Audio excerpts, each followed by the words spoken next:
Shalom, bien-aimés dans le Seigneur. Que la paix soit avec vous partout où vous nous recevez. C'est ici le pasteur Tony Maboussi du ministère La Trompette du Sanctuaire. Et nous sommes en direct de la radio RTFJ, le média qui travaille pour le perfectionnement des saints. Vous savez tous que, bien-aimés, nous sommes en train d'aborder un sujet très important. En ce mois d'août, nous sommes en train de parler de l'écoute de Dieu. Au mois de juillet, le thème du mois de juillet était « Vivre dans la révélation ». Et dans la continuité, le Seigneur nous a permis à ce que nous puissions parler de l'écoute de Dieu. Ok? Et bien aimé, j'avais dit la fois passée que l'écoute, c'est prêter attention. De manière générale, c'est écouter, c'est prêter attention à un bruit, à une voix, à un cri. Donc celui qui écoute, ou celle qui écoute, c'est celle ou celui qui prête attention à un son, qui peut être une voix, qui peut être un bruit. Bien aimé dans le Seigneur. Lisons la parole de Dieu. Vous savez, ce thème, mes frères et mes sœurs, est un thème qui peut nous donner de vivre la gloire de Dieu, de vivre des victoires. Et si nous comprenons bien ce thème et que nous l'appliquons, nous allons vivre la gloire de Dieu. Mais si nous le prenons avec négligence, nous pouvons vivre les échecs les plus cuisants. Mais la volonté de Dieu est que nous puissions vivre sa gloire. Et que nous puissions vivre dans sa volonté. L'écoute de Dieu. Aujourd'hui, c'est la troisième partie. Et j'aimerais, avec vous, lire Ésaïe 50, verset 4. Ésaïe 50, verset 4. Où il est écrit, Ésaïe 50, verset 4, il est écrit, « Le Seigneur l'Éternel m'a donné une langue exercée, pour que je sache soutenir par la parole celui qui est abattu. Il éveille chaque matin, il éveille mon oreille, pour que j'écoute comme écoute des disciples. Le Seigneur l'Éternel m'a ouvert l'oreille, et je n'ai pas résisté. » On peut s'arrêter là. Il m'a donné une langue exercée pour que je sache soutenir par la parole celui qui est abattu. Mais nous parlons de l'écoute. Et il dit, et le prophète dit ici, il éveille chaque matin, il éveille mon oreille pour que j'écoute non pas à la manière de tous, mais pour que j'écoute à la manière comme écoute des disciples. Bien aimé, l'écoute est très importante. Dans la vie d'un enfant de Dieu, dans la vie de celui qui fait le ministère, dans la vie d'un couple, dans la vie de celui qui fait les affaires, dans la vie des entrepreneurs, dans la vie du sportif, l'écoute est importante. Écoutez Dieu. Lisons Deutéronome, chapitre 6, verset 4. Deutéronome, c'est avant Josué. Deutéronome, c'est entre Nombre et Josué. Deutéronome 6, verset 4. Écoute Israël, l'Éternel notre Dieu est le seul éternel. Écoute Israël, l'Éternel notre Dieu est le seul éternel. Tu aimeras l'Éternel ton Dieu de tout ton cœur, de toute ton âme et de toute ta force. Ok? Ça c'est le verset 5. Mais on dit, écoute Israël, l'Éternel notre Dieu est le seul éternel. Bien aimé, c'est un commandement que Dieu donne et il a demandé à Israël une chose, c'est d'écouter. Ce verset constitue la confession de foi du peuple juif. Ok? Et ils appellent ça, ça s'appelle le schéma. Schéma. En hébreu, on dit Shema, Israël, Adonai Elohenu. Adonai Echad. Shema Israël, écoute Israël. Adonai Elohenu, l'Éternel notre Dieu. Adonai Echad, l'Éternel est le seul, est l'unique, est le seul Éternel. Et c'est leur confession de foi en opposition à tous les peuples environnants qui, eux, avaient plusieurs dieux, avaient plusieurs divinités, qui étaient polythéistes. Mais la religion, mais le culte de Yahvé se veut un culte monothéiste. Et il dit, écoute Israël, écoute l'Éternel notre Dieu est le seul Éternel. Amen. Bien-aimés, j'ai commencé, après avoir défini un tout petit peu, on a avancé et on a montré l'importance de l'écoute. Ça va? L'importance de l'écoute. Et puis après, nous sommes arrivés, vous savez, j'avais lu un verset dans Ésaïe 48, 18, qui dit, oh, si tu étais, Ésaïe 48, 18, oh, si tu étais attentif à mes commandements, ton bien-être serait comme un fleuve, et ton bonheur comme les flots de la mer. Si tu étais attentif à mes commandements, ton bien-être serait comme un fleuve, et ton bonheur comme les flots de la mer. Bien-aimé, ça c'est le danger de ne pas écouter.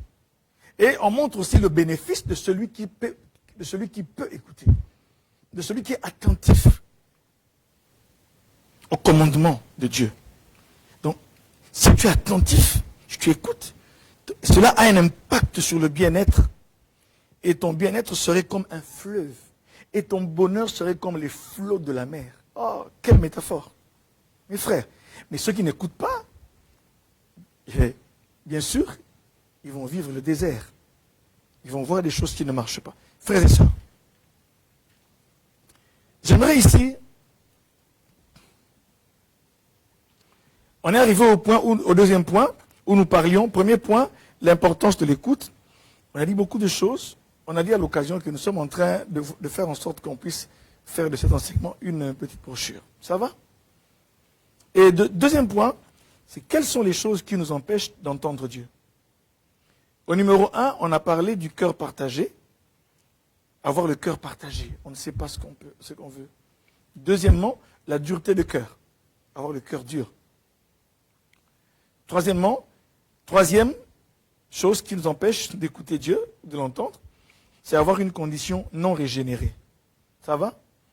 J'aimerais ajouter un quatrième point. Aujourd'hui, parce que la fois passée, on a montré 3 points, 3 choses qui nous empêchent d'écouter Dieu, et on avait abordé la manière dont Dieu parle. Mais aujourd'hui, j'aimerais d'abord ajouter un 4e point sur les choses qui nous empêchent d'écouter Dieu. Le manque de temps. Le manque de temps nous empêche d'écouter Dieu. Je ne vais pas beaucoup développer, je vous le réserve pour peut-être la brochure. Le manque de temps. Bien aimé, il y a des gens qui ne donnent pas le temps à Dieu. Il y a de ceux qui ne prennent pas le temps. Vous savez, Moïse a été invité à la montagne. Vous lisez Exode 24, Exode 25, il est monté. Dieu l'a appelé, il dit, viens vers moi. Et pendant qu'il était avec Dieu, Moïse était en train de recevoir les paroles de la loi. Et Moïse recevait le plan du tabernacle. Il recevait les mesures. Il recevait la composition du parfum odoriférant. Il recevait la composition de l'huile d'onction. Il recevait, comment est-ce que le tabernacle sera divisé? Le parvis, le lieu saint, le lieu très saint. Il recevait les matières. La peau qui devait, la tente, la peau qui devait recouvrir la tente d'assignation. La peau de quel animal? Les couleurs. Il recevait les mesures. Là, voici le coffre de l'alliance. Là où on devait déposer les 2 tables de l'alliance. Le coffre là, il devait être en quelle matière? En bois d'acacia, recouvert d'or. Il recevait de quoi devait être fait le vêtement du souverain sacrificateur. Ok? Il fallait qu'il y ait des pierres précieuses. Il fallait qu'il y ait... Non, mes frères. Dieu a donné le plan et tout ce qui entourait le service. avec minutie, avec précision. Et il a dit à Moïse, garde-toi de construire le tabernacle selon le modèle qui t'a été montré sur la montagne. Bien-aimé, le jour que je toucherai au point du modèle, vous comprendrez pourquoi est-ce que le modèle est important. Faire les choses selon le modèle. On peut avoir une volonté de construire une maison, mais il nous faut un plan. Et il nous faut un modèle. Et quand on a le plan, on a le modèle, il nous faut le suivre à la lettre pour ne pas manquer le but. Et pour Dieu, le modèle est important. Bien aimé. Et là maintenant, ce que nous devons comprendre, c'est quoi? Le manque de temps. Pendant que Moïse est en train d'écouter Dieu, bien aimé, Dieu pouvait aussi lui dire tout. Il aurait pu tout lui dire. Lui dire ça en un clin d'œil. Donner à Moïse la capacité de tout recevoir. Parce qu'il est Dieu. Mais il a voulu le faire selon sa volonté. Il a voulu que Moïse passe du temps. Parce qu'il devait l'instruire. Ok? Et quand vous lisez Exode 32, donc Exode 25, il est déjà là, Exode 24, 25, il est là, avec Dieu, Dieu l'appelle, et il entre dans la nuée, et là il disparaît, il reste avec Dieu. 40 jours, 40 nuits. Et dans Exode 32, les enfants d'Israël voient que Moïse ne revient pas. Ils vont dire à Aaron, Exode 32, comme Moïse tardait, eux ils trouvent que Moïse tardait. Mais pour Dieu, Moïse ne tardait pas puisqu'il s'entretenait avec lui. Et ils ont dit à Aaron, ce Moïse, on ne sait pas ce qu'il est devenu. Et pourtant, c'est lui qui a ouvert la mer Rouge en deux, avec le bâton, sous l'ordre de Dieu. Ils ont traversé la mer à pied sec. Et Pharaon, qui a voulu les suivre, a été englouti avec son armée. Ils ont chanté un cantique. Myriam a pris le tambourin. Ils ont chanté le cantique de l'Éternel, un nouveau cantique. Ok? Où ils ont appelé Dieu le guerrier. Je chanterai à l'Éternel, car il a montré sa souveraineté. Il a jeté dans la mer le cheval et son cavalier. L'Éternel est ma force. C'est là qu'ils l'ont appelé El Gibor. El Gibor, c'est le guerrier.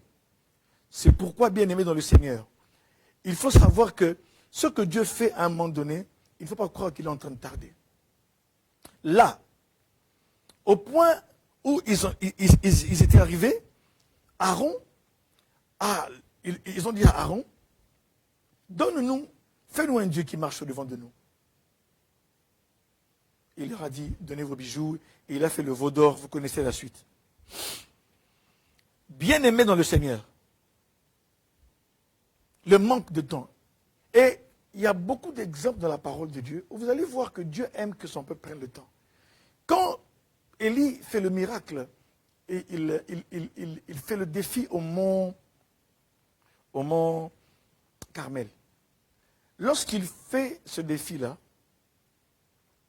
il fait descendre le feu et tout le peuple dit, c'est l'Éternel qui est Dieu. C'est l'Éternel qui est Dieu. Et là, mes frères et mes sœurs, Élie est pourchassé par Jézabel et il fuit. Dieu lui dit, mange. Quand un ange vient lui proposer le gâteau, il lui dit, mange et bois car le chemin est encore long. Et en ce moment-là, mes frères et mes sœurs,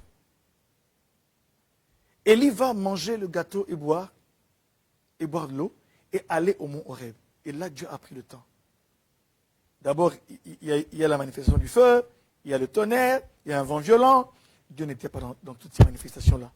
Et à un moment donné, il viendra le murmure doux et léger, une brise légère, et là, Élie va comprendre que Dieu était là. Il se couvre et Dieu lui parle. Et lui donne d'autres instructions. Bien-aimé dans le Seigneur, il faut prendre le temps. Lorsque vous entrez dans la présence de Dieu, ne soyez pas pressés d'en sortir. Je sais que parfois on n'a pas le temps. Il y a les enfants, il y a le travail, il y a les contraintes familiales. Mais il y a un moment qu'on peut mettre à côté pour le Seigneur.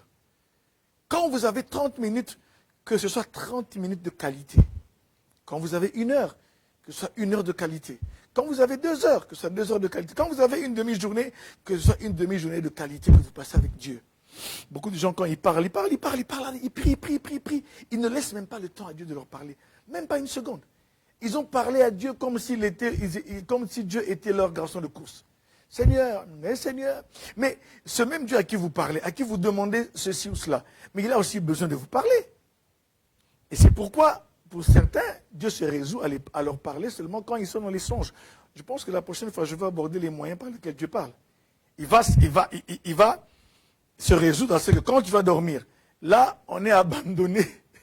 On est abandonné à nous-mêmes dans un profond sommeil. Comme vous savez, en lingala, on dit Pongi ezali liwa yandambu. Ça veut dire, je traduis en français, le sommeil est une demi-mort. Quand on dort, alors là, Dieu vient avec des rêves, il vient avec des songes. Parce qu'il ne sait pas te parler quand tu es en activité. Et l'importance de cet enseignement, c'est que nous puissions arriver, même dans le brouhaha de la gare du Midi, même que ce soit dans le silence de la forêt, même dans le brouhaha du bus, dans le métro, dans le travail, qu'on soit en mesure de discerner la voix de Dieu. Si tu arrives à ce point-là, de commencer à discerner la voix de Dieu, même lorsque les gens font le bruit, là tu auras grandi dans les choses de l'esprit. Alléluia. Je vous ai dit que Dieu, écoutez, je vais faire une déclaration qui n'engage que moi. Écoutez, et mes frères, les songes, hein, c'est je parle de manière générale. Les songes, c'est vraiment le niveau basique de ce que Dieu peut faire avec quelqu'un. C'est le niveau basique. Tu dors et il vient te montrer. Job 33, 14 à 15 dit, Job 33, 14 à 15 dit, Dieu parle tantôt d'une manière, tantôt d'une autre. Mais on n'y prend point garde. Parfois tu es dans la voiture, il te parle, mais tu ne prends point garde. Parfois tu es dans le taxi, il te parle. Dans le métro, il te parle. Au travail, il te parle, mais tu ne sais pas écouter Dieu. Quand tu pries d'ailleurs, il n'y a que toi qui parles. Et c'est pourquoi, écoutez la suite, tantôt d'une manière, tantôt d'une autre. Après il dit, lorsque les hommes sont plongés dans un profond sommeil, il vient et il met le sceau à ses instructions. Frères et sœurs, donc l'homme mature, l'homme qui a grandi dans l'écoute de Dieu, c'est celui qui est capable, bien aimé, d'écouter Dieu, même quand il y a du bruit. Même dans le carrefour, hein, même quand il est à Louise là, où il y a du bruit, il y a des voitures qui passent, mais lui en train de marcher, il sait créer sa bulle, il sait écouter la voix de Dieu et la discerner. Vous comprenez ça? Et ne soyez pas seulement des hommes à qui Dieu parle quand ils dorment. Parce que tellement que tu n'as pas d'attention, tellement que tu es inattentif, il attend quand tu es presque mort là au lit, quand tu dors, là il vient te parler. Et c'est le niveau standard, le niveau basique, pour ne pas dire le niveau le plus bas. J'aime le niveau où quelqu'un arrive quand il prie, il écoute Dieu directement. Il prie, il parle. Quand il parle, Dieu lui répond. Il parle, il entend dans son cœur une conviction. Il entend la voix douce du Saint-Esprit en lui qui lui dit, pas ça, fais ceci. En pleine prière, Dieu peut lui dire, vous priez pour ça, mais je veux que vous puissiez prier aussi pour telle chose. Et pourtant, ils avaient un programme. Maman est en train de conduire la prière du culte familial. En train de conduire le culte, le Saint-Esprit lui parle. Mais il ne faut pas qu'elle se dise, ah, mais nous, le culte, on ne prie que pour ça. 1, 2, 3, 4, 5. Il faut être en mesure. Quand tu arrives au point où tu peux entendre Dieu, même dans un programme préétabli, Dieu peut te changer le programme et il te dit maintenant, priez pour votre sœur, priez pour votre tante, priez pour votre fils qui est à l'internat, priez pour celui qui est à l'université maintenant, priez dans ces termes ici. Et quand vous allez prier, vous allez voir que ce n'était pas en vain que vous avez prié, parce qu'il y avait un besoin. Il vous dira, hier vers 19h, j'ai raté un accident. C'est pendant qu'il y avait culte de famille, vers 19h30, et lui, il a raté un accident. C'est Dieu qui t'avait parlé, maman. Alléluia. Bien aimé dans le Seigneur. Et la cinquième chose qui nous empêche d'écouter Dieu, c'est la mauvaise disposition de cœur. Il y a beaucoup de choses, hein. La mauvaise disposition de cœur. On ne sait pas tout épuiser ici. On n'est pas disposé à écouter Dieu. On est fâché contre Dieu. On veut que Dieu fasse seulement ça pour nous. On veut que Dieu fasse seulement ceci. On n'est pas disposé à écouter Dieu. Bien-aimé, c'est une erreur. Vous voulez seulement que Dieu vous donne ce garçon-là qui est grand de taille, qui est ceci, qui est... Non! Il peut vouloir pour vous un autre qui a une taille moyenne, ou je ne sais pas. Vous voulez seulement que Dieu vous donne ce travail-là, peut-être qu'il vous réserve mieux ailleurs. Hein? Il vous dit, allez peut-être faire ceci.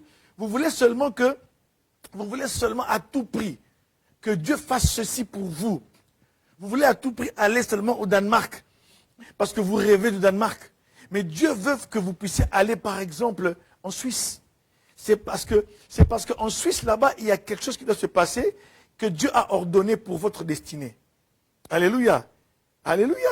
Et que peut-être à partir de la Suisse, vous allez avoir plus que ce que vous vouliez au Danemark. Alléluia. Dieu peut ramener le Danemark en Suisse, mes frères, et vous faire vivre votre destinée pleinement.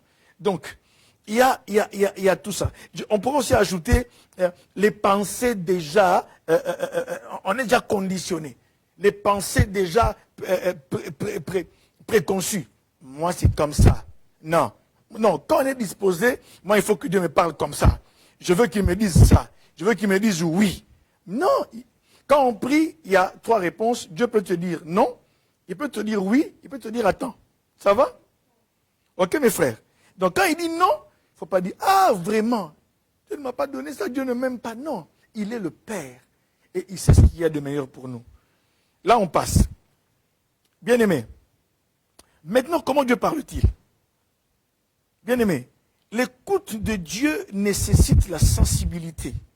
Ok? Notez bien. L'écoute de Dieu, là je suis au 3e point. Premier point, importance de l'écoute. 2e point, quelles sont les choses qui nous empêchent d'entendre Dieu. Troisième point, nous sommes comment Dieu parle-t-il? Ça va? Comment Dieu parle-t-il?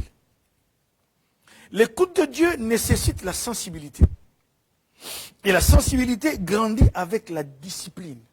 Bien-aimé, la sensibilité grandit avec la discipline. Quand je parle de la discipline s'acquiert dans la régularité. Beaucoup de fois, et moi y compris, nous recherchons la discipline, la régularité, mais parfois elle est cassée. Bien-aimé dans le Seigneur, la discipline se crée dans la régularité des temps de qualité que vous passez avec Dieu. Ok?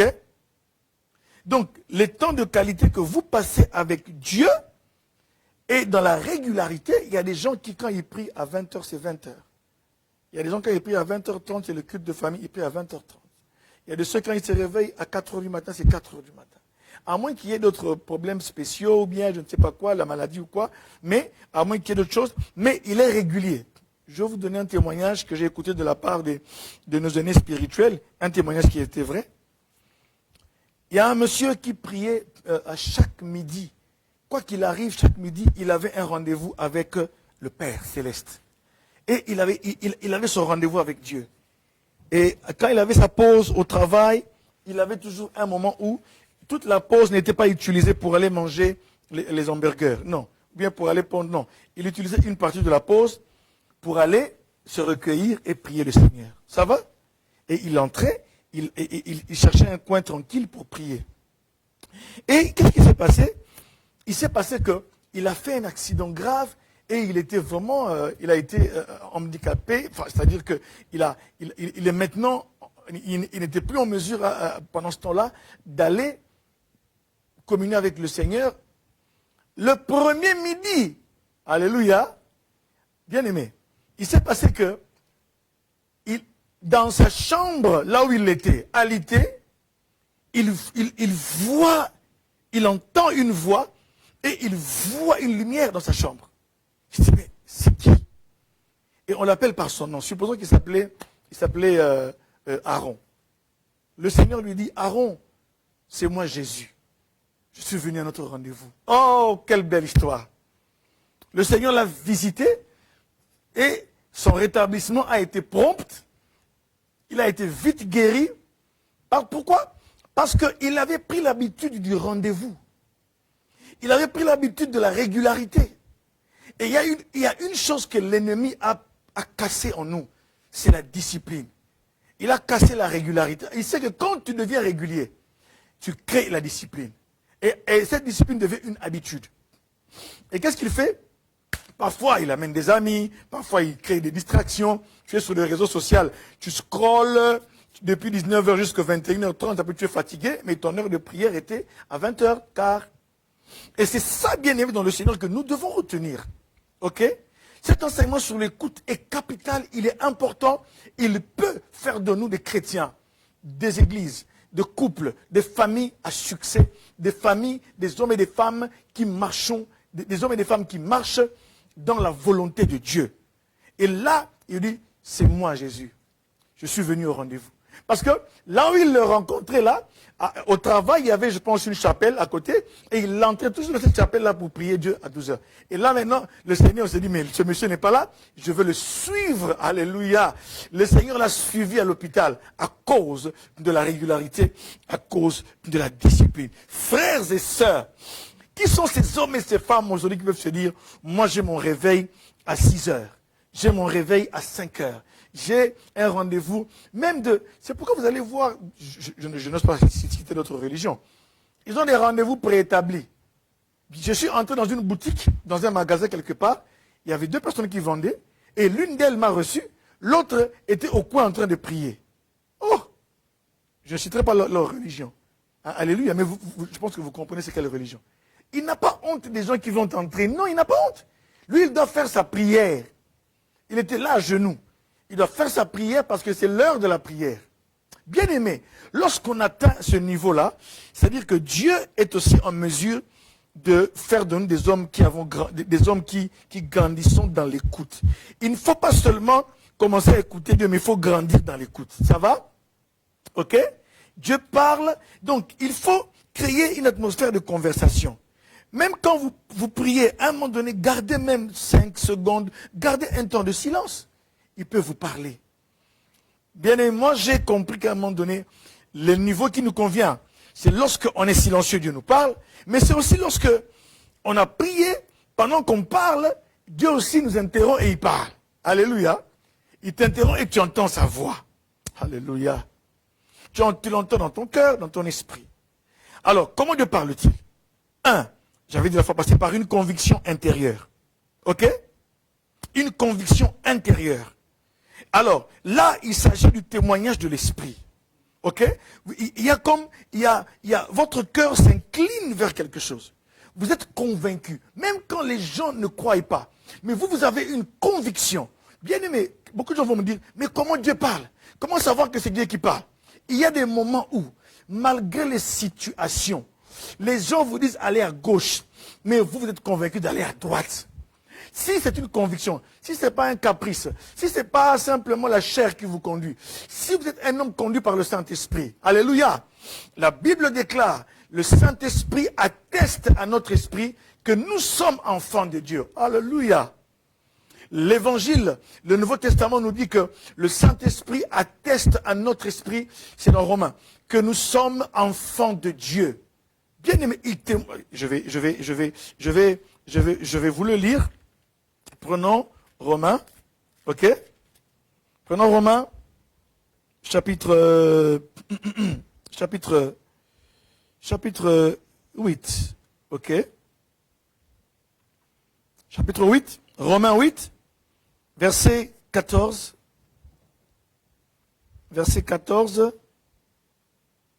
à 16. Romains 8, 14 à 16. Car tous ceux qui sont conduits par l'Esprit de Dieu sont fils de Dieu. Donc, ça ce sont des sujets, ça ce sont des choses pour lesquelles on va pénétrer après. Il dit, ceux qui sont conduits par l'Esprit de Dieu sont fils de Dieu. C'est-à-dire que l'écoute, la direction, est aussi un signe de notre filiation avec Dieu. Alléluia. Et vous n'avez point reçu un esprit de servitude pour être encore dans la crainte. Mais vous avez reçu un esprit d'adoption par lequel nous crions Abba, Père. Vous avez reçu un esprit d'adoption par lequel nous crions Abba, Père. Et écoutez le verset 16. L'Esprit lui-même rend témoignage à notre esprit que nous sommes enfants de Dieu. Or, si nous sommes enfants, nous sommes aussi héritiers. Héritiers de Dieu et co-héritiers de Christ, si toutefois nous souffrons avec lui, afin d'être glorifiés avec lui. Il dit au verset 16, l'Esprit lui-même même rend témoignage. Bien-aimé, la conviction que vous avez, ce n'est pas le conseil que vous avez reçu de votre grand-mère. Non, c'est une conviction qui est le travail, qui est un témoignage. C'est quoi le témoignage? C'est qui le témoin? Le témoin, c'est celui qui parle. C'est celui qui dit ce qu'il a entendu, ce qu'il a vu et ce qu'il a touché. Comme le dira l'apôtre Jean, il dit ce que nous avons vu de la parole de vie, ce que nous avons touché, ce que nos mains ont touché, ce que nos yeux ont vu, ce que nos oreilles ont entendu. Donc, ils ont vécu avec le Christ et ils en parlent. Et c'est pourquoi, mes frères et mes sœurs, je dis ici que le Saint-Esprit rend témoignage. C'est-à-dire que le Saint-Esprit, il est un témoin. La fois passée, je vous ai dit dans 1 Corinthiens 2,10, il est écrit que Dieu, les Saint-Esprit sondent tout, même les profondeurs de Dieu. Il va sonder les profondeurs du cœur de Dieu pour savoir qu'est-ce que Dieu pense de la famille telle, qu'est-ce que Dieu pense du frère tel, de la sœur telle, pendant ce temps-ci, ou dans 5-10 ans. Qu'est-ce qu'il pense? Et c'est pourquoi le Saint-Esprit vient avec une conviction. Il te dit non. Même quand les gens s'agitent autour de toi, même quand tu n'as plus de succès auprès des gens, même quand les gens te rejettent, mais toi tu as une conviction que c'est ce que je dois faire. Bien-aimé dans le Seigneur, écoutez ça. Et là, j'aime pourquoi? Parce que le Saint-Esprit devient un témoin. Il devient un témoin de quoi? Des choses qu'il a entendues dans le conseil divin. Il devient un témoin. Il te dit, Frédéric Letta, Ndoulo, hein? Regarde ce que le Père pense de toi. À cause de ce que le Père pense de toi, ne va pas à Alost. Ne va pas. Reste ici. On te dit, mais non, mais viens, on t'attend là-bas. C'est une bonne affaire, vraiment, on va gagner beaucoup d'argent. Le Seigneur te dit, reste ici. Tu sens une conviction dans ton cœur, tu sens cette conviction que tu ne peux pas y aller. Même quand c'est une bonne affaire, tu sens la conviction de rester. Si tu as une telle conviction, bien-aimé, ne suis pas seulement. Ne suis pas parce que maman a dit, ah, tu sais, ces jours-ci, ah, tu sais. Non, mais c'est pourquoi les parents, papa et maman, essayez toujours d'être en harmonie, dans la prière. Quand il y a des grandes décisions à prendre, parfois maman peut dire, non, papa, je ne sens pas ça. Entrez en prière. Ne dites pas, ah, ma femme, elle est toujours comme ça. Non. Il se peut qu'elle ait la bonne conviction. Et que là où vous allez là-bas, il y aura des complications, les choses dont Dieu veut t'épargner. Vous comprenez ça? C'est pourquoi le témoignage, le Saint-Esprit est le témoin. Que quelqu'un dise, dites à votre mari, témoin. Papa, dites à maman, témoin. Dites aux enfants, témoin. Le Saint-Esprit est le témoin. C'est pourquoi lorsqu'il y a un crime, lorsqu'il y a quelque chose qui s'est passé, il y a des témoins. Aujourd'hui, aujourd'hui c'est terrible. Hein? Aujourd'hui, quand vous faites quelque chose, on vous filme. Hein? Avec les téléphones. Les téléphones sont devenus, bien aimés, des instruments où on peut voir que non. Mais c'est toi qui as tapé le premier. C'est pas lui, c'est pas elle, mais c'est toi qui as frappé. C'est toi qui l'as provoqué. On sait le voir. Et ces mêmes personnes-là peuvent aller à la police, on peut faire un appel à témoins. Parfois on dit à la barre, nous appelons Monsieur Tony. Dites-nous, le jour où vous étiez à tel endroit, à telle place, qu'est-ce qui s'est passé? Je vais commencer à expliquer ce que j'ai entendu, ce que j'ai vu ou ce que j'ai touché. Je pourrais dire, en tout cas, je n'ai pas entendu, mais de loin, j'ai vu ce monsieur-là. L'accusé là, je l'ai vu lui. Oui, et l'autre là, ils étaient en train de parler. Et puis, et qui a frappé le premier? C'est le monsieur là, avec la barbe là, qui a commencé à frapper l'autre. Ah bon? Donc c'est-à-dire que le témoin vient pour témoigner. Et la Bible dit, le Saint-Esprit lui-même, alléluia, il rend témoignage à notre esprit, parce que l'homme, il est corps, âme et esprit. Il y a des choses que ton corps ne peut pas capter. Il y a des choses que seul ton esprit pourra capter. Et là, il le déclare qu'il vient rendre témoignage à notre esprit de quoi? Que nous sommes enfants de Dieu. Il vient te dire, non, toi tu es enfant de Dieu, tu ne peux pas faire ça. Non, là où tu vas là-bas, tu ne peux pas y aller. Ce que tu veux faire là, laisse le mari d'autrui. Non, laisse la femme d'autrui. Ne fais pas cet adultère. Non. Et il te dit, toi tu es enfant de Dieu. Dieu a en réserve pour toi quelque chose. Lorsque tu veux prendre une telle direction, le Saint-Esprit vient témoigner et te dit, mais pourquoi est-ce que toi tu veux faire ça? J'ai entendu le Père dire que d'ici 2 à 3 mois, tu seras béni. Toi tu vas voir ceci, tu vas avoir ça. Dieu te réserve quelque chose de meilleur. Alléluia. Et le Saint-Esprit vient le témoigner à ton esprit. Alléluia. Il te dit, Dieu a réservé des choses pour toi. Parfois nous dormons et l'Esprit vient témoigner même pendant le songe. Il vient te témoigner pour te dire à ton esprit. Il dit, regarde ce que toi tu seras. Regarde ce que tu seras, madame. Regarde ce que tu seras, ma fille.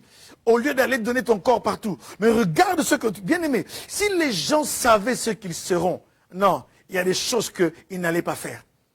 Si tu savais ce que Dieu te réserve d'ici 2 mois, 3 mois, d'ici 1 année, 2, 3, 4, 5 ans, bien aimé, il y a des choses que tu ne ferais pas aujourd'hui.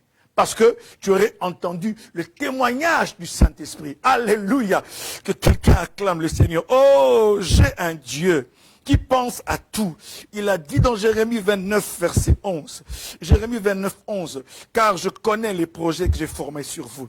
Alléluia. Ce sont des projets de paix. Là, ils sont en captivité. Mais Jérémie vient du trône. Il vient du conseil. Il a écouté ce que le conseil de Dieu a décidé. Et Dieu a dit, dis-leur, car je connais les projets que j'ai formés sur vous. Ce sont des projets de paix et non de malheur, afin de vous donner un avenir et de l'espérance. La conviction intérieure. Bien-aimé, ton cœur s'incline vers ceci et pas vers la gauche, mais vers la droite. Bien-aimé, dans le cœur, il y a comme des signaux. C'est comme à la bifurcation.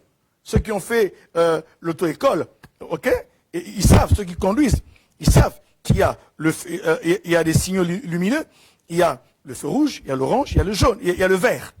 Ok? Rouge, ça veut dire arrête-toi. Alléluia. Rouge, ça veut dire arrête-toi. Il y a des fois, bien-aimé, tu sens la peur. Tu veux faire quelque chose. Tu veux t'approcher de cette sœur pour lui proposer le mariage. Mais tu sens une peur que tu ne comprends pas. Et là, c'est rouge. C'est rouge comme mon habit. Rouge, rouge. Rouge, ça veut dire stop. Là, il n'y a pas à discuter. Vous abandonnez la voie. OK? Vous avez une insécurité. Non. Vous comprenez pas d'où ça vient. Et pourtant, elle ne vous a rien fait. Et pourtant, elle est bien, elle est jolie, elle est truc. Et vous sentez la peur. Dieu vous dit non, pas là-bas. Disons en termes orange. Orange, c'est quand quelqu'un a le doute. Ok? Il y a une lutte dans son cœur. Il y a une bataille dans son cœur. Là maintenant, il faut faire quoi? Il faut s'arrêter parce que feu orange, Dieu veut te dire, fais attention à quelque chose. Il veut te dire, fais attention à ça. N'avance pas encore dans ce dossier-là. Pourquoi? Je veux que tu fasses attention à ça. Avant que tu n'avances, il faut résoudre ça, ça, ça. Il faut avoir écouté ça, ça, ça. Je ne veux pas que tu mettes le pied dans une chose et puis après tu commences à dire, Dieu m'a abandonné. Non. C'est que Dieu t'a souvent parlé, mais comme dit Job 33, 14 à 15, Dieu parle tantôt d'une manière, tantôt d'une autre, mais on n'y prend point garde. Bien aimé, le feu vert. Le feu vert, c'est la priorité. Alléluia. Vous avez l'assurance dans le cœur. Vous faites une chose avec assurance. Mais toi, tu es en train de t'engager dans un couple. Tu as des doutes. Mais tellement que l'âge a avancé, tes tantes te disent, mais quand tu te marieras, tes parents te disent, mais depuis que tu as terminé l'université, qu'est-ce que tu fais encore ici? C'est pourquoi les parents arrêtez certaines paroles. Vous ne savez pas ce que font vos paroles. Ça n'encourage pas. Il y a des choses que vous dites que l'enfant va ruminer, et puis comme l'ennemi n'est pas loin, il va aller amener sur son chemin un vrai aventurier, qui va venir avec un vrai loup, qui va venir avec la peau et la voix d'une brebis, mais c'est un loup au-dedans de lui, et vous allez dire, ah ma fille, ton Afrique, ma fille a quelqu'un, maintenant c'est bien. Non mes frères, même si l'aîné se marie après la petite sœur, c'est pas un problème. Chacun sa destinée.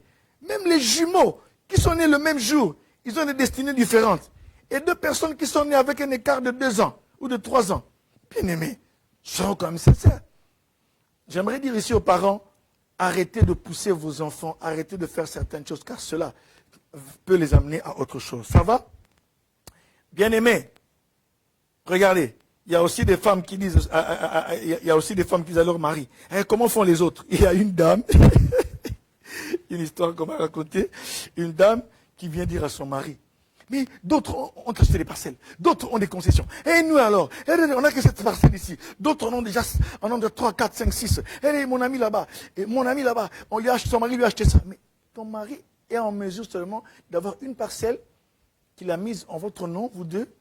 Mais le jour qu'il l'aura pour t'acheter toi, il va t'acheter aussi. Et plus tu dis ça à ton mari, mais il va aller voler. Et quand il va aller voler, qu'est-ce qui va se passer? Hein? On va l'arrêter. La réputation de la famille va être salie. Et puis qu'on l'arrête, il entre au chômage. Ou bien on le licencie, il est au chômage. Il ne travaille pas. La situation va devenir pire. Vous allez bouffer vos économies. Et puis après, vous allez vous retrouver dans la disette. Et vous allez dire, ah, vendons une partie de la parcelle. Et là, au lieu de monter, vous descendez. C'est pourquoi, bien aimé dans le Seigneur, une dame un jour a dit à son mari, mais comment font d'autres gens alors? Comment font d'autres hommes? Et toi, elle a dit comme ça à son mari, toi tu ne sais pas voler? D'autres volent. Ils volent l'État. C'est l'État. Mais le mari était intègre. Bien aimé. Le feu vert, rouge, c'est stop. Orange, il y a un doute. Dieu veut que vous puissiez faire attention à quelque chose. Et le feu vert, c'est la priorité. Vous avez l'assurance. Vous avez la paix. Vous avez la certitude que je m'engage dans une bonne voie. Alléluia. Alléluia. Alléluia. Bien aimé, vous avez vraiment la paix, l'assurance et la certitude. Donc tout est vert. Vous sentez que là où je vais, ce que je vais faire, vraiment, Dieu est avec moi et c'est bien. Bien aimé. Bien aimé, la volonté de Dieu, bien aimé, elle n'est pas partout, bien aimé. Il faut la chercher là où elle est. Bien aimé, il faut arriver à passer beaucoup de temps dans la présence de Dieu pour être imprégné de la pleine volonté de Dieu. Quand vous passez du temps avec quelqu'un, vous commencez à comprendre même ce qu'il est en train de penser de vous. Deuxième moyen par lequel Dieu parle, la confirmation par l'écriture. Ok? Bien aimé, après la conviction, ce que vous ressentez là, cette conviction, elle doit s'aligner et être en accord avec la parole de Dieu. Ça doit être confirmé par la parole de Dieu. Par exemple, mes frères, toi tu te maries, mais écoute, il y a par exemple quelqu'un qui te dit, ah oui, mais dans tout ce que je vais dire, même à la fin de l'enseignement, il y a aussi des exceptions qui peuvent exister. Mais les exceptions sont là pour confirmer la règle. L'exception n'est pas la règle. Ça va? Il peut y avoir des exceptions en tout. Frères et sœurs. Mais ici, vous savez que dans 1 Corinthiens 10, on dit, il n'y a pas de rapport entre Christ et Bélial. Il n'y a pas de rapport entre les ténèbres et la lumière. Vous savez que ce monsieur est un vrai païen. Il est un incirconcis invétéré. Vous savez, vous connaissez son pédigré. Vous savez que ce monsieur, c'est pas normal. Mais vous vous engagez quand même. Pourquoi? Parce que les filles du quartier se marient. Vous, on commence à vous nommer la doyenne du quartier. Parce que vous ne vous mariez pas. Hein? On va commencer à dire, ah, tu vas chez... comment va la lettre D? Lettre D, c'est vous, la doyenne. Donc, c'est-à-dire que la doyenne qui ne se marie pas, même ses petites sœurs, les 3 petites sœurs sont mariées, elle est toujours là. Bien aimé, laissez, mais bien aimé dans le Seigneur. Vous savez, il faut laisser. Ok? Même une prophétie doit être en accord avec la parole de Dieu. Bien aimé, quand quelqu'un vous dit, ah, vous savez, ma sœur, votre mari là, c'est pas votre mari, comme les prophètes actuels. Ah, vous savez, avant que vous puissiez avoir des enfants, il faut que moi, loin de Dieu, en tant que loin de Dieu, je puisse avoir des rapports sexuels avec vous. Bien aimé, mais c'est de la fornication. Dites-lui, mes prophètes, c'est de l'adultère. Il vous dira non. Vous savez, il y a des péchés comme ça, que Dieu a ses oins, il y a des choses comme ça. Dieu a dit, ne touchez pas à mes oins. Ça inclut aussi certains péchés. Donc, il y a des choses pour lesquelles, pour moi, ce n'est pas un péché. C'est une recommandation spéciale que j'ai reçue. Donc, et vous allez, une femme mariée, parce que vous cherchez des enfants, et vous vous laissez tripatouiller par un prophète qui est animé par la chair. Ok? Et c'est ça. Et il faut lui dire non, ce n'est pas la parole de Dieu. La parole de Dieu dit ceci. Ne savez-vous pas que votre corps est le temple du Saint-Esprit? Je ne prendrai pas mon corps et l'associer à une prostituée. Il est écrit, fouillez l'impudicité. Bien aimé, il y a des choses qui doivent s'aligner avec la parole de Dieu. Tous les messages que vous recevez, ça doit être confirmé par les Écritures. Donc, deuxième moyen par lequel Dieu parle, la confirmation par l'Écriture. Troisième moyen, la confirmation par la prophétie. Premier moyen, j'avais dit, la conviction intérieure. Deuxième, la confirmation par l'écriture. Bien aimé, la parole est la première des prophéties. Qu'on ne vous mente pas. Il y a des prophéties qui pourront venir. Mais si vous ne prêtez pas attention à la parole de Dieu, vous allez vous perdre. Aujourd'hui, c'est parce que les gens ne méditent pas. Il attend que son prophète attitré lui amène un message pour qu'il puisse marcher. Quelqu'un attend que son prophète lui dise, ah, il faut faire ceci. Là, maintenant, elle va marcher. Mais si vous lisez la parole de Dieu vous-même, vous allez comprendre qu'il y a des choses que vous pourriez faire déjà vous-même, sans avoir besoin même d'un pasteur. Il y a des choses que le pasteur peut venir vous accompagner dans le ministère, il vous accompagne, il vous rend ministère. Il y a des choses que vous pourrez faire vous-même quand vous lisez la parole de Dieu. Bien aimé, la direction, là je parle maintenant, le troisième moyen, c'est la confirmation par la prophétie. La direction prophétique, c'est de ça qu'il s'agit. Notez bien, les dons prophétiques dans l'Église sont pour la confirmation de la direction de Dieu. Les dons prophétiques. Vous êtes en plein culte, quelqu'un dit, ainsi dit le Seigneur, le frère tel, la sœur telle, papa, ok? Comme il a été écrit, comme il a été dit, Paul a dit à Timothée, que ranime le don qui t'a été donné par l'imposition de mes mains, par prophétie, ok? Et l'imposition des mains du conseil des anciens.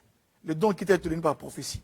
Et il a dit aussi à Timothée, 1 Timothée 1, 1 Timothée chapitre 1, il lui dit, selon les prophéties faites précédemment à ton sujet, il a été dit que tu puisses combattre le bon combat et que tu gardes une bonne conscience que quelques-uns ont perdu. Ils ont fait naufrage par rapport à la foi. Alléluia. De ce nombre-là sont Hyménée et Philette. Bien aimés, les dons de prophétie dans l'Église sont là de manière vraiment générale pour la confirmation de la direction de Dieu. Et les prophéties ne sont pas d'abord là pour établir une direction pour votre vie. Bien aimé, quand quelqu'un vient avec une prophétie, elle vient pour confirmer. Elle ne vient pas d'abord, je suis d'accord qu'il peut y avoir des exceptions où Dieu vient annoncer quelque chose par prophétie, ok? Mais les prophéties viennent pour confirmer ce que Dieu vous avait déjà dit vous-même. Vous vous souvenez dans un songe, ah oui, Dieu m'avait dit ça. Et il y a des frères qui viennent avec un don de prophétie, des sœurs qui vous en parlent. Il faut que la prophétie confirme ce que Dieu a dit. Et non vous sortir de ce que Dieu a révélé déjà au préalable. Vous partiez comme ça, on vient vous dire non, il faut aller maintenant en Chine. Mais Dieu ne vous a jamais parlé de la Chine. Jamais. Bien, mais j'aimerais dire que nous sommes des enfants de Dieu. Et nous avons un Père. Et ce Père, il est responsable. C'est le Père des Lumières, en qui il n'y a ni ombre, ni changement, ni ombre de variation. C'est le Père céleste, à qui Jésus a dit que nous puissions prier, notre Père qui est aux cieux. Que ton nom soit sanctifié. Que ton règne vienne. Que ta volonté soit faite sur la terre comme au ciel. Oh, bien-aimé, nous avons un Père. Il faut que la prophétie vienne confirmer. Maintenant, écoutez. Écoutez, dans Acte 21, verset 11, Agabus, je vous en ai parlé déjà le mois passé, le prophète Agabus prend la ceinture de Paul et il la lie autour de lui. Il dit, celui à qui appartient cette ceinture, il sera livré, il sera livré aux païens et ils vont le tuer et ils vont le maltraiter. Ok? Et dans Acte 20, verset 23, et Paul lui-même dit ceci, de ville en ville, le Saint-Esprit lui a attesté que des liens et des tribulations m'attendent. Bien-aimé, il est en train d'aller vers Jérusalem. Bien-aimé, vous vous dirigez vers Bruxelles. Et vous vous approchez de Bruxelles. Et l'Esprit vous dit à vous que des liens et des tribulations vous attendent. Et remarquez ceci. Paul savait que c'était son lot. Il ne pouvait pas fuir cela. Bien-aimé, il y a des choses même quand c'est difficile. Quand Dieu dit que c'est votre lot, c'est votre chemin, bien aimé, vous allez le traverser. Je sais de quoi je parle, mes frères. Frères et sœurs. Déjà, dans Acte 9, quand le Seigneur Jésus va parler à Ananias, il dit, va dans telle rue. Tu verras quelqu'un qui prie là-bas, il a les yeux, il est aveugle. Il prie. Ananias dit, non, mais ce monsieur, il s'appelle Saul de Tarse. Il est venu avec des lettres des autorités religieuses pour arrêter tes disciples. Non, je n'irai pas. Et Jésus lui a dit, tu iras. Il dit, Saul est un instrument que je me suis choisi. Il portera mon nom devant les nations.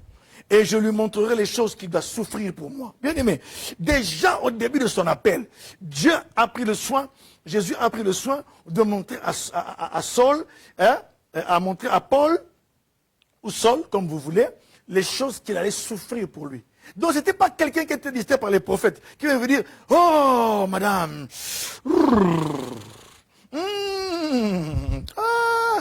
je suis en train de voir, oh, madame, ma soeur, le Seigneur me dit, et vous commencez à trembler. Hein? C'est comme certains prophètes qui vous disent, je suis en train de voir quelqu'un dans votre famille qui s'appelle tel. Ok, c'est bien, ok. Moi, j'ai toujours dit, hein, si quelqu'un me dit, oui, ton père s'appelait Mabou et Sylvain, j'ai dit oui, et après. Hein? Eh bien, si quelqu'un me dit, oui, vous avez, oui, à Kinshasa, vous habitiez sur telle avenue. J'ai dit oui, et après. Dans quelle commune? Oui, et après. Vous avez étudié au collège Alphagiri à Bukavu. J'ai dit oui, et après. Bon, après, vous avez aussi étudié à Kinshasa, à l'école des frères maristes, Institut Marcelin Champagnat. J'ai dit oui, mais et après? Ne vous laissez pas intimider. Quand quelqu'un vous dit, ça me rappelle toujours la phrase de quelqu'un qui dit, on ne peut pas nous intimider. Il y a un politicien qui avait dit ça. Frère, arrêtez d'être intimidé par les prophètes. Il vient et vous dit, vous, je vous vois. Bien aimé, arrêtez ça. On connaît ces blagues-là. Ok? Alors, dans Acte 21, verset 4, même les disciples veulent dissuader Paul de monter à Jérusalem. Il leur dira, mais pourquoi est-ce que vous faites de la peine? Acte 21, 4. Je suis non seulement prêt à aller souffrir, mais aussi à mourir pour le Seigneur. Il savait déjà dans son programme, à part les miracles qu'il allait faire, l'évangile qu'il allait prêcher aux nations, aux païens. Lui était apôtre des païens. Ok? Il savait qu'il allait souffrir. Jésus a dit à Pierre, autrefois, tu marchais toi-même. Mais il viendra un temps où quelqu'un te conduira. Il lui montrait de quelle manière l'apôtre Pierre allait souffrir. Et selon la tradition, on dit que l'apôtre Pierre, vraiment, il est mort crucifié comme son maître. On lui a dit, écoute, on te crucifie. Il dit non, il faut me crucifier la tête en bas et les pieds en haut. Je ne sais pas mourir comme mon maître. Vous comprenez ça? Il savait que son maître lui avait dit ça. Frères et sœurs, il ne faut pas inverser cet ordre. Plusieurs commencent par une prophétie et ils essayent de confirmer cela par une conviction. Ils essayent de confirmer ça par l'écriture et après, ils recherchent la conviction intérieure. Non, Dieu nous convainc ou il nous parle par l'écriture. Les prophéties sont là comme des garde-fous pour nous dire, attention, Tony, c'est par ici ton chemin. C'est ça ton chemin. Ce n'est pas là-bas. C'est ici. Les prophéties peuvent venir, ça vient ajouter ce que tu savais déjà et ça vient confirmer ce que tu savais. Ça peut aussi venir ajouter une petite précision. Alléluia. Par rapport à ta marche. Oh, bien-aimé dans le Seigneur. Acclamons le Seigneur là où vous êtes. Alléluia. Quatrième moyen par lequel Dieu parle, on va s'arrêter là. Dieu parle par la bouche des chrétiens dignes de confiance. Oh, je reformule. Après que Dieu nous parle par la conviction intérieure, après la confirmation par l'écriture, après la confirmation par la prophétie, Dieu peut nous parler par la bouche des chrétiens dignes de confiance. Quand je parle des chrétiens dignes de confiance, c'est-à-dire le conseil des chrétiens dignes de confiance. Je parle du conseil des hommes et des femmes. Alléluia. Je vais lire Proverbe 11, verset 4. Proverbe 11, verset 4. Proverbe 11, verset 4. Proverbe 11, verset 4. Proverbe 11, verset 4. Ok. Il est écrit... oh là là, oh là là, oh là là. Je pense que ce verset, je ne l'ai pas bien écrit. Ou il est écrit que... Non. C'est bien aimé, je l'ai mal noté. On parle de l'assemblée qui délibère. Ok? Oh, en tout cas là, vous allez vraiment me donner juste quelques secondes pour que je le cherche ici. Oh là là. On parle de l'assemblée qui délibère dans les proverbes. Hein? Ok, je vais le chercher pour vous, s'il vous plaît. Permettez-moi. Oh là là. L'assemblée qui délibère. Ok.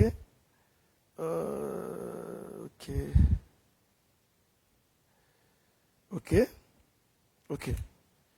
Bien aimé. Prenons ici Proverbe 15, 22.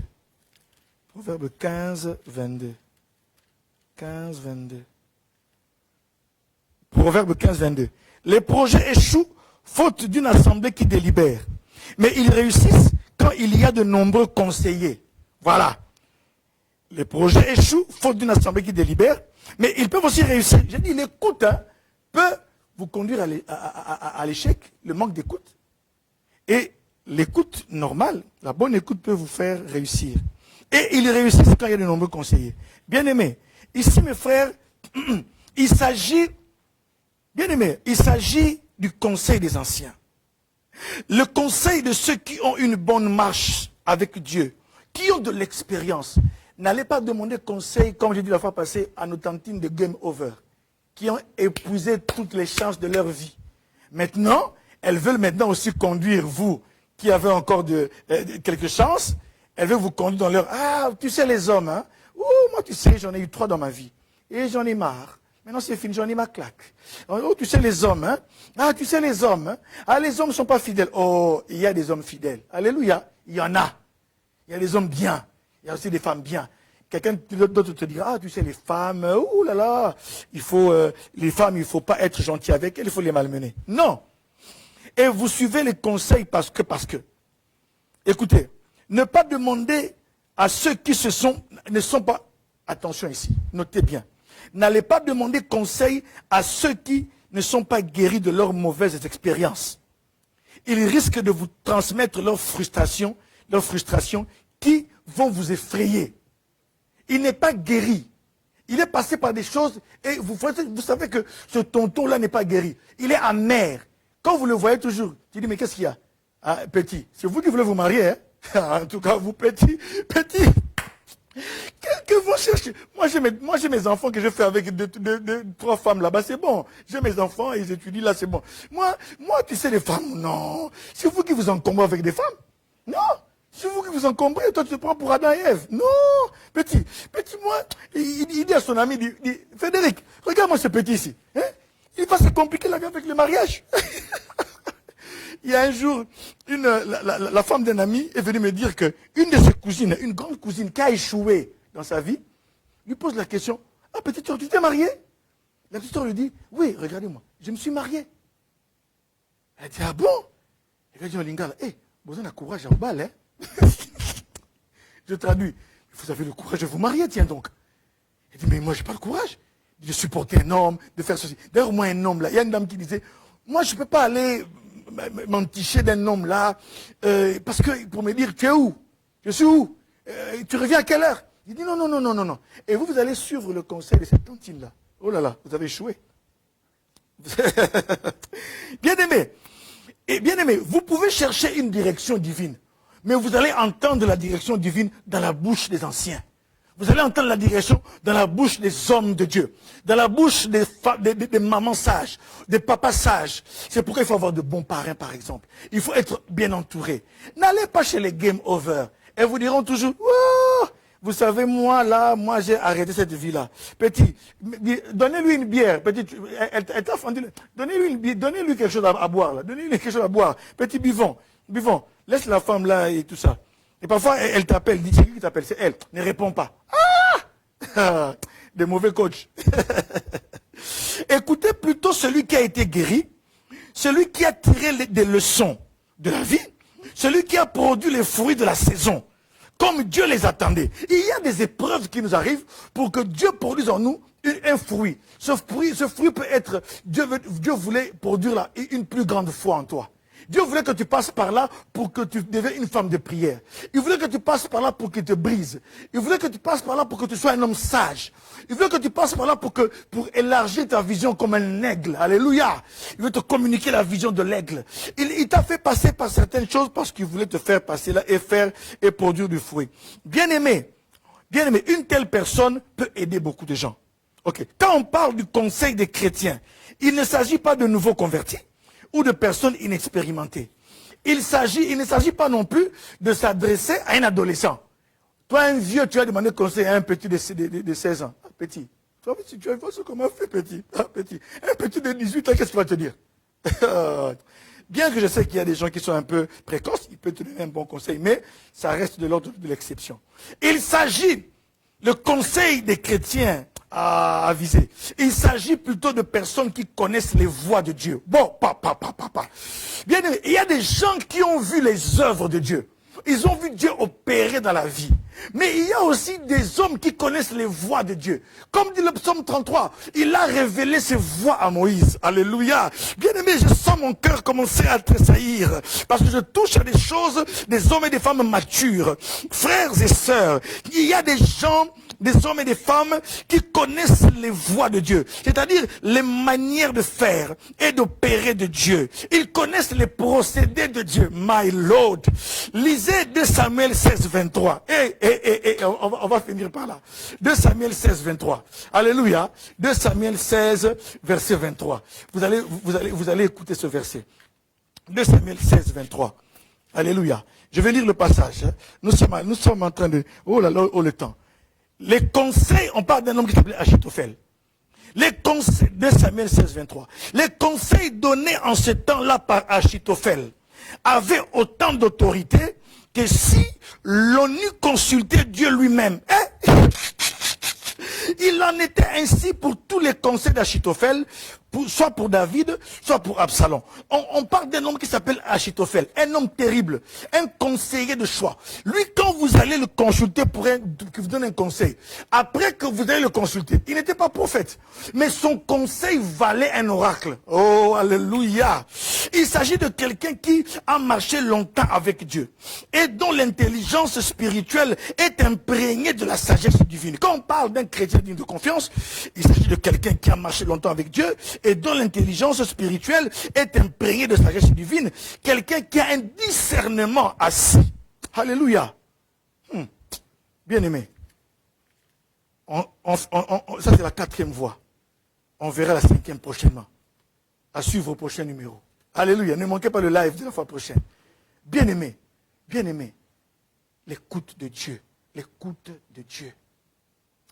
Est-ce que vous n'avez pas par hasard un Achitophel dans votre famille, dans votre église? Si vous avez un Achitophel ou des Achitophels, des hommes dont le conseil est comme la parole de Dieu, attachez-vous à ces gens-là. Alléluia. Allez les consulter souvent. Parlez souvent avec eux. Vous pourrez entendre la voix de Dieu. Vous parlez pour votre situation. Seigneur, nous te disons merci.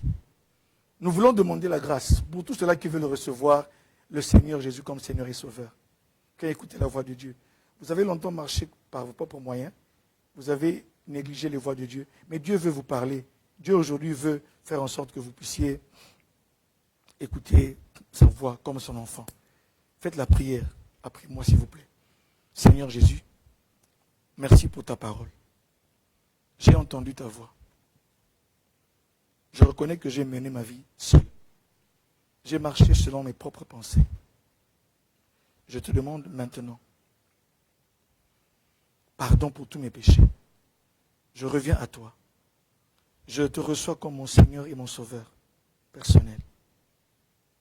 Merci parce que tu es mort pour moi à la croix. Aujourd'hui, je te confie ma vie. Marche avec moi. Au nom de Jésus. Amen. Bien-aimés, après avoir fait cette prière, vous êtes devenus enfants de Dieu. Il est écrit dans Jean 1,12 à tous ceux qui l'ont reçu. À ce qui croit en son nom, il leur a donné le pouvoir de devenir enfants de Dieu. Alors, cherchez une église où on confesse Jésus-Christ comme Seigneur et Sauveur. Et si vous ne trouvez pas, écrivez à la RTFJ. Je pense que Papa l'État pourra aussi vous orienter selon la commune ou la ville dans laquelle vous êtes. Vous confiez à des bons bergers. Bien-aimés, que la paix soit avec vous et que le Seigneur vous bénisse partout où vous êtes. Que la semaine soit bénie. Que l'écoute de Dieu augmente.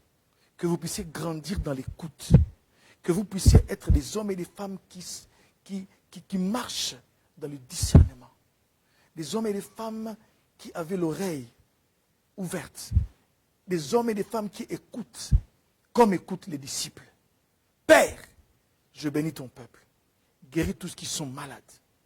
Bénis ceux qui ont besoin de voir les portes s'ouvrir devant eux. Au nom de Jésus. Amen. Bien aimés, nous sommes à la fin. Et vous savez, souvent vers la fin, nous envoyons toutes nos bénédictions à toutes les personnes qui nous suivent de par le monde, en tout cas. Et en tout cas, j'aimerais bénir, là, moi je bénir la famille, l'État, celle qui a la vision, qui porte la vision de la RTFJ. Papa l'État, que Dieu vous bénisse. Maman Belinda, qui soutenait papa. La sœur Milka l'État, que Dieu vous bénisse abondamment. À Bruxelles, en tout cas, nous saluons, nous bénissons notre bien-aimé René Samboutrojeu. Nous bénissons Maman la gloire de Dieu, que Dieu vous visite dans votre maison. En Autriche, nous bénissons Papa José Congolo et Maman Maïma Lombo. En Angleterre, nous bénissons Maman Dorcas et Maman La Fleur Drou. Au Cameroun, nous bénissons le couple Ndebo, Pasteur Paul Ndebo, à Douala, et Maman Blandine, son épouse. Nous envoyons nos bénédictions à Kinshasa, à Maman Betty Bamba, au couple Tsessa, Louison et Angèle, à Patrick Katendi et sa femme Leslie, et à Maman Nénette, que Dieu vous bénisse. En Hollande, nous nous souvenons de Maman Aninda Silva, que nous bénissons, et Papa Jules, soyez bénis dans votre maison, ainsi que tous les enfants. Et nous bénissons l'ancien Jean-Louis Guisquez, ancien, que le Seigneur te bénisse. Et nous bénissons toutes les personnes qui ont commencé aussi à nous suivre en Hollande, que nous ne connaissons pas, mais qui nous suivent, soyez bénis abondamment. En Tunisie, nous bénissons Serge Mabouaka. Aux USA, nous bénissons le pasteur, ma sœur, pasteur Tania Madimba, maman Philomène Dangba, pasteur Jean Bruno et maman Lolita, Bishop Kabamba et maman Chantal. Que Dieu vous bénisse abondamment. Mon frère, le Patrick Kitsumba, aux USA, que Dieu vous bénisse. Le frère Toussaint Kassala et ton épouse Rachel. Le frère Virgile Bayende, ici à Wavre. Que Dieu te bénisse avec maman Stéphanie. Et en Afrique du Sud, pour terminer, nous bénissons l'apôtre Jean-Jacques Kaninda et son épouse, maman Irène. Que Dieu vous bénisse. À la prochaine fois. J'ai oublié, aujourd'hui j'avais dit je vais finir. Hein? Je n'ai pas oublié, hein? Je vais finir par ma tendre et chère épouse, Aminata Mpiri. Vous voyez? Aujourd'hui, c'est elle qui va clôturer. Chérie, que Dieu te bénisse pour ton soutien, pour ton amour et pour tout ce que tu fais à mes côtés. Que le Seigneur te bénisse. Shalom.